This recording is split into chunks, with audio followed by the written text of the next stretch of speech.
So the other day, I had the pleasure of sitting down with my good friend, Coco Montes, who is the creator or the artist, really, behind the restaurant PABÚ here in Madrid, which was recently awarded its first Michelin star. We talked about the secrecy behind the assessment, the people coming in to check everything about your restaurant. We talked about his philosophy behind hosting and making people feel comfortable. We talked about connections with music. I thought it was a really fun conversation, and I hope you do too. I wrote some things down on the screen, so if you missed a word or vocabulary thing in general, you can go back, check, write down the ones that you like, and if it's too fast or too slow, speed it up or slow it down to your liking. All right, you are listening to episode 27 of season 2 of English with Dane. Hit it.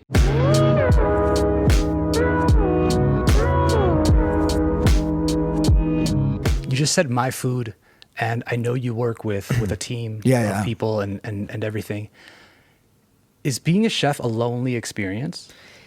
Well, yes, it is, because first of all, it's a trust issue. So I need to demonstrate to my team every day that the direction is the right direction, because if not, they'll just stop trusting you and not necessarily leave, but they're with you. They check out. And they don't trust you. And this is horrible, man. To any boss out there, this happens. No? And it's very lonely, because I need to trust myself. It's the first thing. I need to be sure of myself when I wake up. Say, you're going to kill it, man. You're the one. No, I don't say this in front of the mirror, but in reality, you have to. So it's super lonely, because I'm the only one that has the control of the big boat. And it doesn't matter what happens, I'm the one steering. And people are there with you and they help you, but they only help you as much as you want to be helped. Mm. And I've learned in these 2 years that the restaurant has been open, the thing that I've learned the most is how to communicate with other human beings. Which is strange, because I feel I've known you for like 25 years and I think of you as a good communicator. Pero, I try to be. The difficult part is to communicate to someone that really doesn't want to receive your communication. When you're in front of an audience and you're going to talk about something you're good at, this audience, and 90% of the audience trusts you. No, it says, hey, this guy, no, it's Coco. Este controla, yeah. He's going to say something. No, they're already... Get the notebooks everything out. Starts, and they're 30%, they bought in 30% at least. Mm-hmm. Workers, not so much, so many times. So you need to be able to communicate your ideas and make sure they're plausible and they can be carried out by other human beings without the level of passion you have. There's many people in my team that are better than I am, for sure. So out of the question. But they don't have the same level of passion as I do for my own ideas. I don't know if I'm... That makes total sense. Yeah. So it's very hard. It is very lonely. It's super lonely. But it's beautiful. It's something that I really enjoy. If not, I wouldn't be doing this, man. I enjoy it very, very much. So the first time me and you actually got to spend some time together, just one-on-one, and we got to spend some time, and I was really picking your brain about different things, and we were talking about a whole bunch of stuff. I asked you what I can do to make my cooking better. Specifically with rice, I remember, because I make a lot of rice. Okay. And I took you through my rice making process, and much to my surprise, you were like, that sounds good. And I was like, oh, thank God. And then if I remember correctly, you told me to add a little butter when it was finished, and then just with a fork kind of air it out a little bit. What are other things that like this that quote unquote normal people that are not Michelin star chefs could do, like just today? The thing is that I'm learning. I'm learning to cook every day. This is super interesting to know and to let you know. Okay, my job, it changes all the time, and it depends on the ingredient, and I have to constantly be on top of things. No, they've taught me that this is the best way to make rice. Yeah, okay. I went to Colorado, to Aspen, not long ago. Go try to make rice that way there, and you'll see what happens to you. Rice will not cook. Really? Yeah, because we're at different altitude. Well, of course. And you say, nah, this is try. Yeah. So there's many things that are very hard to tell you. This is, this is the way to do it. I had a cooking class yesterday. I was teaching 20 students, and it was very fun. And they tell you, yeah, but at what temperature and for how long? It's like, tell me the answer. Yes, I want to know. It's like, okay, I'll tell you the temperature in this oven that I have here. That's the first time I use, by the way.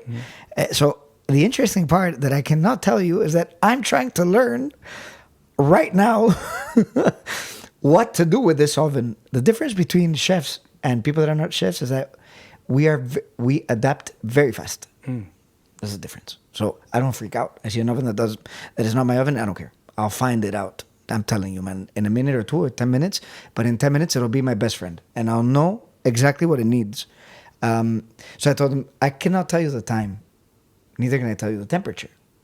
I can tell you what I'm waiting for when it comes out of the oven. We were making like the signs. Tuna belly. This is okay. And I can tell you. What's that? I can show you the belly of bonito. Oh, tuna belly. Yeah, okay. Belly. I'll show you when it comes out of the oven, and I'll show you what I'm expecting, and I can show you what to expect, and I can tell you, well, put it for 200 degrees Celsius for more or less 20 minutes. This is a question that comes up with friends and family. It's like, I wanna bake a 3-kilo fish. For how long do I bake it? You're like taking out the math. You're okay, pen and paper. What can I tell you? I can give you a range that I think more or less would be good, and de ahí puedes tú like. Es que not even, porque imagine this fish. Okay, imagine this is a farmed fish. Okay, and what would be the difference if it was wild? It's the fat. Okay. So farmed fish have more. The more fat, because they need to survive less. Right. This is the thing. So they're very. That's why we have really fat cows. Yeah, they're very comfy. They've nothing to do. They're all day. They don't even swim. No, they're there, chilling. So they have a lot of fat, and the way to cook them, the skin is much thinner. So if you don't specify, and if I tell you, all right, 250 degrees for 20 minutes, and it's farmed, what'll come out of the oven, you won't like it. Claro. This is the thing. They're not set. So set rules are very hard to tell you. Pastry, we have more rules. Right. But still, I don't know if I'm going to be able to give you a tip. If I can give you a nice tip, when you're working with chocolate and you're melting it over water, if one drop of water touches your chocolate, you're dead. What? Why? Because it separates it. It separates the fat from the water. I don't know why. There's chefs, and then there's scientists and nutritionists and people that study many years and know a lot about food. No, so probably you have to ask an expert. But this happens. So it's a tip for you. If you're making a cake, a chocolate cake, don't let water touch it. You got a Michelin star not too long ago. Yes. And how long after you opened the restaurant did you get it? It was 11 months. 11 months. So not even a year after you months. started the restaurant, you got a Michelin star. Congratulations. Thank you so much. I've always wanted to know, what is that evaluation process like? Do you know when they're coming? Is it like in the movies where they leave a fork on the floor to see if the people that work here are on top of things and they pick it up? Are they like, what is the assessment process of becoming a Michelin star restaurant? You're not gonna like my answer, but I'm gonna give it to you anyways. Don't condition my answer. Dude. I'm gonna love your answer. I have no clue, man. And you have no clue. No clue, and that's the beauty of it, because more or less, you know, they come alone. Okay. Now that's one of the big the giveaways. First facts. I'm going to tell you the facts, and then I'm gonna tell you why they're not right after this. Okay. They come alone. They check everything. They're very suspicious about everything. No. Mm-hmm. They take notes on their phone on this specific app they have. No. Oh. Sorry. Do you know that they're coming that day or not? No. You have no clue. But if you have a reservation for one person, you can at least suspect. No, You're saying, okay. And all these things happen, no? The Michelin guide for these last, let's say 5-6 years, has been working very hard to change all of this, which is excellent. And I really like that, because now is very hard. Everything I told you is a lie, okay? Inspectors come in a group as well. So imagine you're going, and what they do a lot of times is like, hey, because not even their family can know they're inspectors. No, this is the... Oh, it's like that. Yeah, I don't know if they don't tell their wife, hey, listen. By the way, I'm an inspector for the Michelin. Because Michelin guide. This gives you a lot of points. No? Your wife's like, oh my God, you're an inspector. Like, You're just like out here lying to your wife because you're a food guy. Exactly. And it's like, okay, let's go to lunch to I don't know what restaurant, no, and we'll chill. But you're taking notes. Mm-hmm. The informe, no, what they need to present to the guide is a couple of pages long. So it's very, very simple. No, you take mental notes, and so do you need to be on your phone? No, of course not. Do you know them because they're always the same people? No, absolutely no. And there's one interesting thing that's just my favorite is that before in Spain, 90% of them were men. And now, in the last 2-3 years, the number of women has exploded. So nobody knows anymore. I got an email not too long ago, because I was as very intelligent as I am. This is very ironic. I wrote an article, or they asked me in an interview, I don't know what happened, this same question. And I said, no, it's fairly easy to identify them. No, this was the Coco a couple of months ago. Yeah. And I got an email of miriam@gmail.com. It's like, hello. I heard you were talking shit. No. My name is Miriam. I've been to your restaurant many times. Of course, this is not my real name. I really like what you do. I'm a Michelin Guide inspector, an international Michelin Guide inspector, which is, it's like, as soon as the next word, was making me smaller and smaller. Do you know what I mean? Like, you're reading it, it's like... They're checking your ego. Oh my God, you're so stupid, man. Like, oh my God. Next time you have to bring someone to see what you're saying. And she told me, we are not that easy to spot, because I've been in your restaurant many times and you don't know who I am. Yeah. And maybe it's because I'm a woman, and it's fairly... She said something very interesting. It's strange when a man picks up a plate and turns it around to see the brand. But if a woman does it, I mean, it's... You allow that more because of society or whatever. I don't know why, you but allow it's just that like more. that. Yeah. No? And this... that's an interesting point. This made me think about many things, no? And I think the Michelin Guide, especially when you pass 1 and you're going for 2 or 3, which is the case, thank God, it goes international. And international, everything changes, because there's many more inspectors. The rules are much more strict and severe, which I think is good, and I think it's good for us, for the restaurants. No, and no, we cannot know who's coming. They do not leave a fork on the floor. At least I haven't seen it. Sometimes they do present themselves after the meal. They say, we're from the Michelin Guide. And once it's all been concluded. Yeah. When everything is said and done, and you're saying, oh no. How did you feel when you found out you got it? But that was incredible, man. You find out when you're sitting on the chair of the gala. Do you know this? You don't know this. I thought you just went and they're like, oh, you won it. Here's the gala. We're going to present you the award here. You don't know. So you could just be on stage at the Michelin Star Gala and they go, Coco, it's not your year. Bro, I went...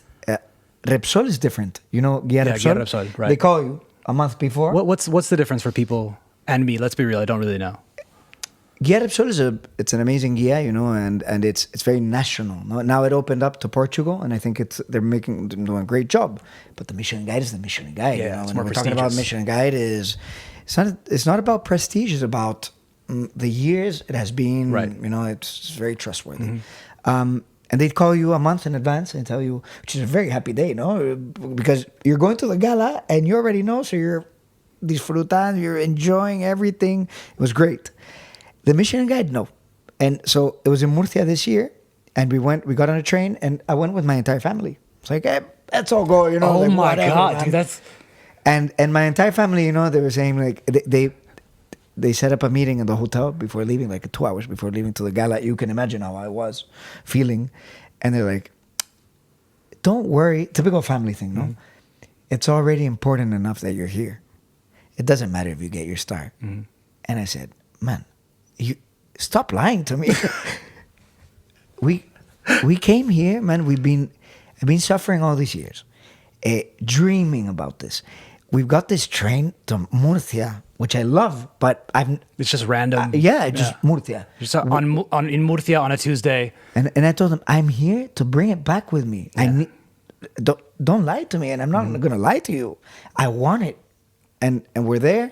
You sit down, and they tell you, for all those, we're wearing a jacket, take it off, because we're going to give you a chef's white, no, una chaquetilla, a chef's jacket. And I was wearing a jacket. And the gala one, I was sitting next to my mother, and she's like, take your jacket off. No, it's a little bit warm here, no? Take it off. No? And she convinced me, and I said, all right, I'll take it off. And she was already, this is what mothers have. And I don't know if you're already feeling this as a father, but you develop this, this way to just be there for your child, no? And I think you try to protect them and prevent them, so you like lower expectations in case. But it was her way to teach me that it's okay, man. Like, I'm here with you. Don't worry. We're here, but tomorrow we'll be in the restaurant working like every day, whatever happens. And I went, and they called the name. They were going. First of all, this is Murcia. They were like, bro, okay, go to the stars. I need to know. I need to. I'm dying. Yeah. And they go around, and hey, we're going to start with Barcelona, and they don't know. And then the music is super, and you're there like saying, oh my God, I couldn't even move, man. And when they said the name of the restaurant, well, it's incredible, no? Everybody turns around, no? They're looking at you, you're there. You don't know what to do. I stood up. I feel like you won an Oscar. Yeah, no? Yeah, I mean, it's that level. And you're there, and I brought my mom with me, of course, and it's just an incredible feeling, man. What can I tell you? How long did that last? This feeling, yeah. Well, it's up to today. I'm wearing the entrance to the gala. That's good to hear, man, because I think there's like a problem. I'm going to generalize a lot, of course, but there's kind of like a problem with this like almost like pathologically achieving and being productive and being this and that mentality of like, I won the award, cool, what's next? So it's so nice to hear that you still actively are very like, you have a lot of gratitude towards it. Of course. I love the fact that they gave it to us and everything. But everybody was telling me after the gala, now you have to keep it. It's like, man, my interest is not keeping it. I need 2 stars now. Now we're working. But the thing is, everybody says, you're come on, man, it's been a year. But it's like, first of all, you don't know, no? Neither do I, which is the beauty of it. Second of all, if we're working for 2 stars, it means that we're trying our best to raise the quality of the restaurant every day, no? Which I think is what they want. Which is, okay, we don't get the 2 stars. By the way, it's in a month. Again. Oh, shit. Yeah, by the way. If you're working for 2 stars, it means you're raising the quality already, which is fantastic. They don't give it to us this year. Don't worry, it's okay. But we're there. Our mindset is on 2 stars. It's our mindset is there, and I think this is why the Michelin Guide works so well, because it makes you want to be better. Well, this isn't amazing, no? It's kind of like a complacency is the enemy, really. Yeah, exactly. Yeah. It's saying, hey, you can. 2 stars are right there. I'm sure people are like, got a Michelin star. Cool. I'll coast off that for the rest of for sure of the life of the restaurant. Can I speak for everyone? No. I mean, of course, there's people that are working for 1 star, and this 1 star, imagine you're in a village in the middle, and this 1 star really is incredible. For me, 1 star is amazing, don't misunderstand. It's fantastic, but I want 2 stars. What do the Michelin stars mean? Like, what's 1, 2, and 3? 1 star is, it's worth coming to the restaurant if you find it. No, if you find it, the cuisine is at an exceptional level, and it's worth it. So it's worth, and it doesn't matter how much you have to pay for it, because it's worth it. 2 stars is it's worth a detour. No, and it's worth a detour. Like, bro, the service is exceptional quality. The food is amazing. It's worth a detour. 3 stars is it's worth a trip just for this. No, it's you can organize, which is something that you'd say, yeah, but it's never like that. But when you're looking back, it's like it's really like that, because for my mom's birthday a couple of months ago, we organized a trip to Da Vittorio. It's a 3 Michelin stars in Bergamo, next to Milan. And we organized the entire trip around the restaurant. And don't you do this sometimes? Like 3 stars is definitely that. I was listening the other day to Aitor Zabala. He opened Somni some years ago in Los Angeles. He used to work with Ferran Adrià. He's from Barcelona, but born in Basque Country. And he closed the restaurant. He found so many difficulties, man. He ran out of money. Everything went horrible. He had to close the restaurant for 5 years, man. 5 years is a long time. He was talking about time this. for people to forget you even had a restaurant. Claro, it makes you lose your mind, man. 5 years. He opened a year ago. He has the record, 3 stars. Bam. Oh, wow. At once in the Los Angeles Michelin Guide. They were asking, what did you feel, man? It's like, I cannot explain it to you. Like, this is for us, for a chef. It's something unexplainable, no? And dude, sorry, that just made me think of the other day when I was eating here. You came out and said hey, and you asked me how was the food. Yeah. And if you remember, I kind of didn't know what to say because, and I don't mean it like, oh my God, I didn't even know what to say. It was incredible, which it was. But I felt like the words that I was going to choose were not going to be accurate in terms of the experience that I had. Like, I don't think I know how to talk about food, because like it's almost like my vocabulary isn't where it needs to be to actually genuinely tell you how it made me feel. So I felt almost like an asshole when you were like, how was it? I'm like, I can't explain it to you, but it did something to me. I know exactly what you mean, man. It happens frequently when I go out for dinner and it's incredible, or the experience, or at a hotel, man. I was at an incredible hotel in Paris, and the experience is just so incredible that how can I put it into words? No, what I feel immediately is I need to study more, because I'm still not cultured enough to be able. I'm not saying you're not cultured. I'm not saying what the fuck, bro. You're on my podcast. I'm not cultured enough to explain this. So, and this is good. I think this is extremely good. Artists, I like music a lot, of course, you know as well, and I like classical music very much. And right now I'm studying Mozart, because I find him a very interesting man. What do you mean by studying? I'm trying to listen. I'm listening to an audible of 60 hours by I don't know what professor, and there's 60 hours about his life. 60 hours about his chamber music, 60 hours about his operas, 60 hours about, and now I'm in the chamber music, but I went through the operas. And I like the magical flute. And what's interesting about this, and I really feel that this is why he was an artist. It's hard to explain, it's hard to understand. What he tried to do is that his music was as good as the person listening to it was able to understand it. So if you go to the magic flute, you can either understand it technically, because technically it's incredible. What can I say? No, right, it's a masterpiece. Oh my God, no. Understanding it in its context is amazing. You can understand it like masonry, because he was a mason. I didn't know that. Yeah, the super whole mason language behind it that you're saying, oh my God. You can understand it as a crazy story about men against women, or you can understand it as a fairy tale, which is what I try to do, because you say, what a masterpiece that 1,000 people can go to the theater and everybody can leave the theater happy. The technical guy is happy. The one that is looking for the conspiracy is happy. The little kid who is 10 and just saw an amazing story about a prince in love with a princess and with difficulty and a dragon is happy. Mm-hmm.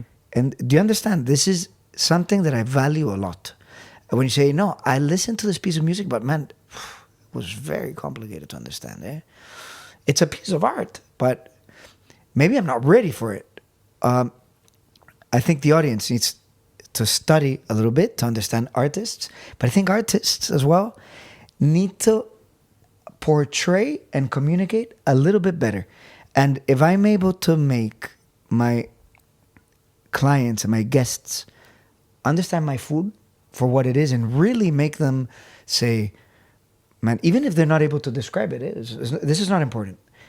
But if I was able to touch a little bit and make you think and say, I'd never thought about this combination, but man, this worked, man.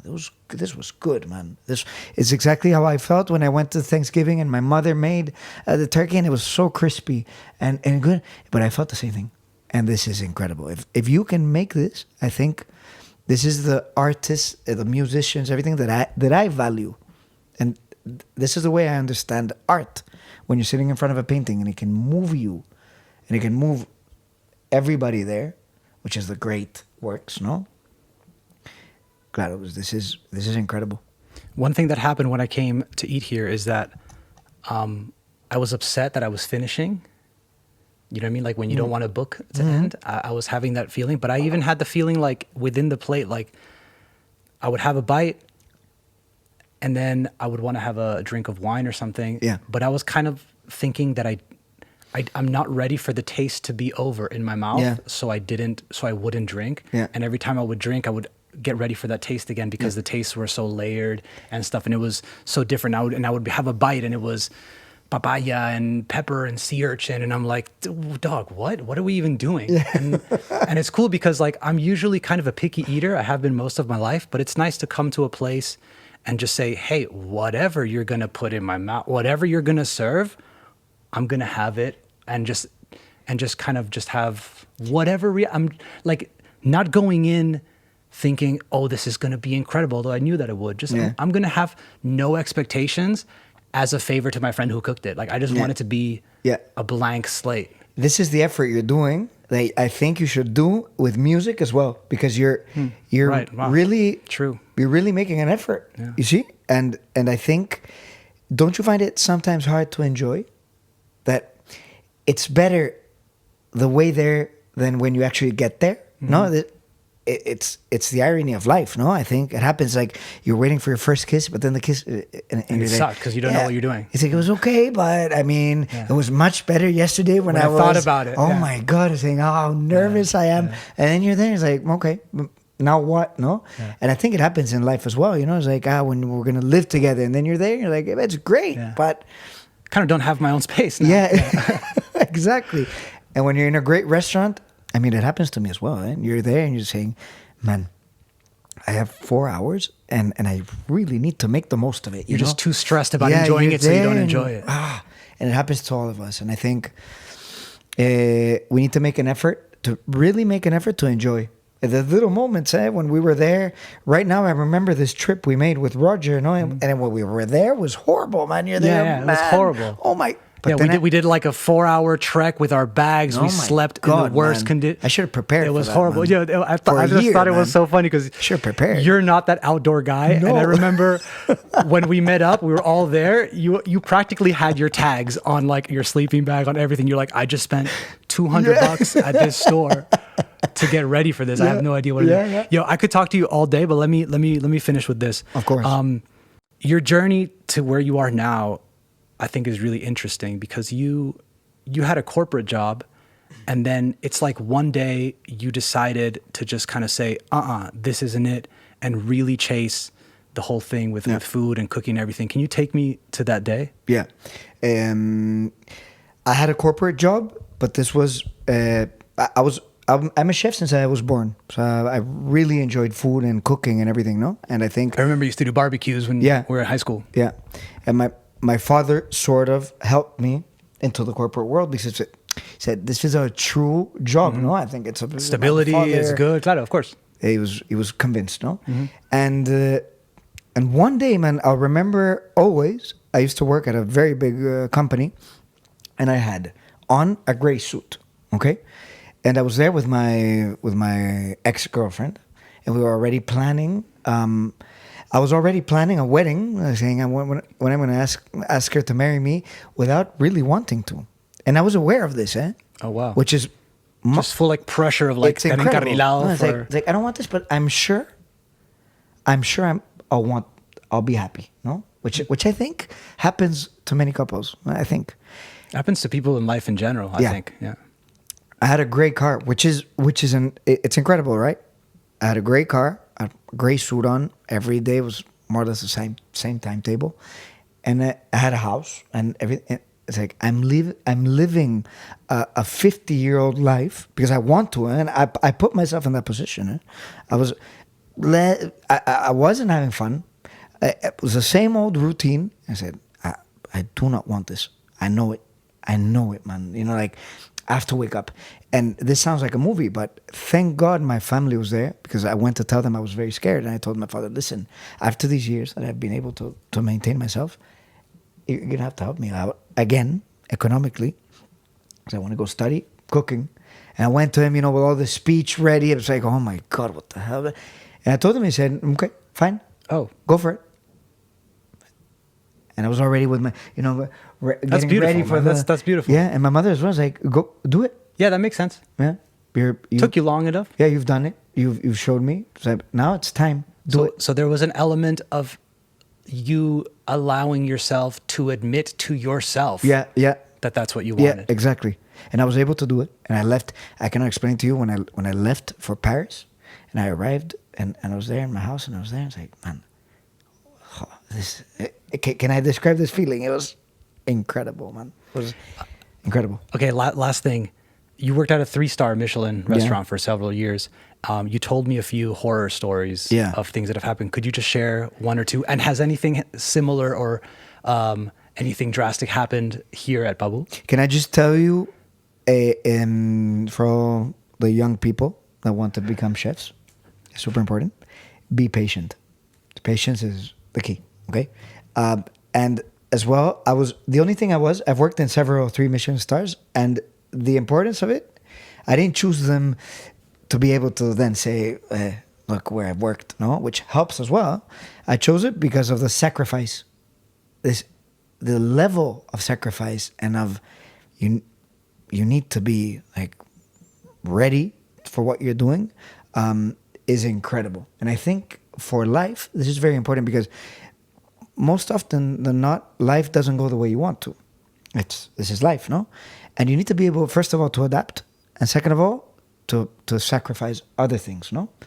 And I have many stories in restaurants. One of the story is once a week I would have to clean the kitchen with a water pressure gun. Mm-hmm. But the thing was that made a huge mess, and we all came in at 8 a.m. So we needed to do it 4 hours before everybody came in. So this was for 3 months. This was my responsibility. So I used to come in at 4 a.m, Jeez. leaving the night before at 2 a.m, more or less. Just not sleeping. Exactly. I have another very interesting fast story. And I cleaned the kitchen, and it took me 2 hours to clean it. Then I had a breakfast, and I came in from 8 to 2 a.m. again. This is one of the stories. Second story, in another restaurant, I was in charge of the flour section of the meat section. Flour section of the meat section. Exactly. So the specific flour section to the meat. Jesus, exactly. man. We had 20 different flours, and they were all... What are you doing, dude? They were all... Look at 20. From the fields surrounding us. Are there the even mountains. 20 different things you can make flour from? Yeah, of course. No, flowers as in flour. The flores. Flores. Okay, flowers. okay. Sorry, you meant like harina. I was like, Jesus, dude, you guys are going overboard. There are 20 flowers, different types of flour, but no, flowers, man.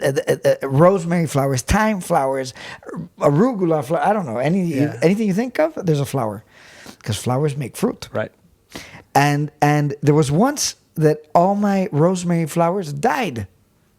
And the chef de cuisine that took care of me went and said, hey, bro, you have a service of 200 people tomorrow and you don't have rosemary flowers. I said, yeah, I noticed. I'm aware. Yeah, this was 1 a.m. and we were leaving home. He's like, come with me, and we're going to the mountains, which was a half an hour away. I'm not lying. Half an hour away. This was in Bilbao. And we went half an hour. This was 2 in the morning, 2:30. We got there. I don't know if you know that rosemary plants are full of spiders. If you didn't know, let me tell you. Now I know. They're full of spiders. And we were there for 3 hours picking rosemary flowers until 5-ish, 6:30-ish. And again, I was in the kitchen at 8. And I was making €0. This is the silver lining, Oh my so to God. speak. So how much? I have a dream. How much do you want it? I have a dream. Okay, and this is every time somebody young speaks to me or said, my dream is being a chef. How much do you want to become a chef? How much? Because you need to analyze. Do you want this. it picking rosemary from 1 to 5 in the morning I bad? don't. This is something that you don't realize, but I think it's super important. And young people need to know that sacrifice is important. That good things don't just come. Sacrifice, I've learned, is for you. Yeah. And discipline is for you. Exactly. It's not like como que tienes que cumplir because these are the rules. It's for you. Exactly. Dude, I could talk to you all day. Let's cut it now because Thank you so much. I don't even want to edit this episode. So we'll have to do a part 2 one day because I think I covered like a third of the questions I speak a that I lot. had for you. No, this was great, dude. I appreciate it, guys. Thank you. If you want to try PABÚ, just come here. It's here in Madrid. Sorry, last thing, it just occurred to me. I think a lot of people think like, oh, I'm not going to spend 150 euros on a menu or whatever.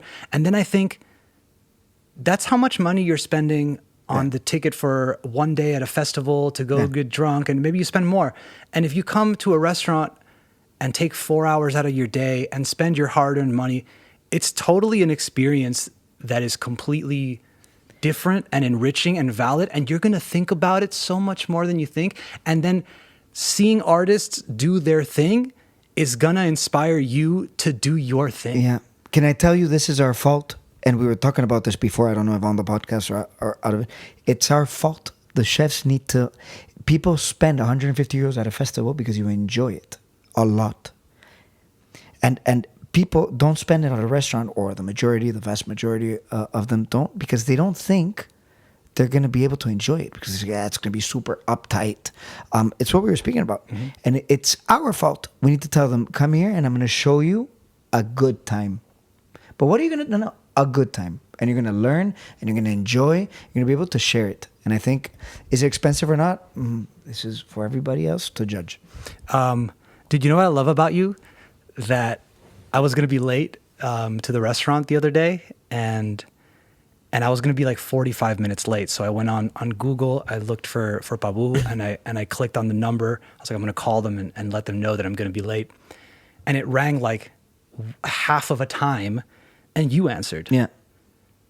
And I was completely taken aback. And I remember saying to you, like, what are you doing answering the phone on Google to your restaurant, to your Michelin star restaurant? I think it's part of the way. I think that says a lot about how you run things here. They were telling me I had in culinary school the people that give the maximum rank to hotels in France, which are Palace, on top of 5 stars and 6 stars, there's Palace, and they're saying we really measure how long you take to pick up the phone. So this is something that I realized, and it said you have to act like you're dress for success. No, mm-hmm. I dress for success. I dress my restaurant as a 3 Michelin star. Mm-hmm. I say, okay, how fast can I pick up? No, they call me punk, and I have you on, and I pick up because I have the answer. Because since I'm the owner and the chef, it's very easy for me. So can you adapt? Of course. Can you say, yes. Can I come? Of course. 45 minutes? No problem. Everybody says, I'm super late. I don't know what. Bro, it's because I was so stressed and I felt so taken care of because I was like, oh man, es que la niñera tal de sitter. And you were like, hey, I don't care. Yeah. Come in. And it rang half a time. And you went, Dane, what's up? What do you need? Yeah. And I was like, But the experience, it made me feel taken care of. And the experience starts there. When I'm calling you to, that's awesome, dude. And I think it's important. Thanks for sitting down with me. Thanks so much. I appreciate it. Thank you, man.